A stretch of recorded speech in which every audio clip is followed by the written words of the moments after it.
नेहमीच व्हेज भाजी खाऊन कंटाळा आला असेल तर ही डिश तुम्ही नक्की ट्राय करा.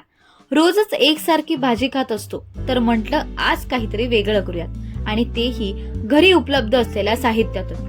तर मी घेतला बारीक चिरलेला कांदा, बारीक चिरलेला टोमॅटो, तिखटानुसार हिरवी मिरची, चिरलेली शिमला मिरची आणि आवडतं चीज आणि त्याच्या सोबतच पाव किलो पनीर देखील घेतलाय.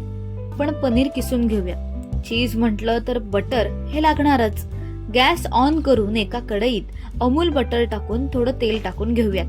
त्यात चिरलेला कांदा, चिरलेली शिमला मिरची, चिरलेला टोमॅटो आणि मिरची घालून एक जीव करून घेऊयात.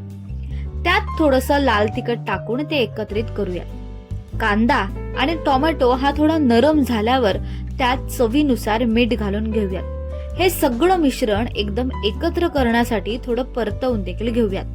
त्यात आपण आवडतं चीज टाकूयात आणि आता हे किसलेलं पनीर घालून सर्व मिश्रण हे एकजीव करून घेऊयात. हे मिश्रण जास्त घट्ट होऊ नये म्हणून आपण त्यात थोडं पाणी घालूयात आणि ते वाफेवर ठेवून देऊयात. थोडा वेळ वाफेवर ठेवून झाल्यानंतर आपण आता गार्निशिंग साठी त्यात कोथिंबीर घालूया. झाली की नाही आपली डिश तयार.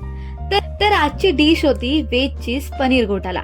ही रेसिपी तुम्हाला कशी वाटली हे कमेंट करून नक्की कळवा आणि तुम्ही सुद्धा घरी एकदा नक्की ट्राय करा.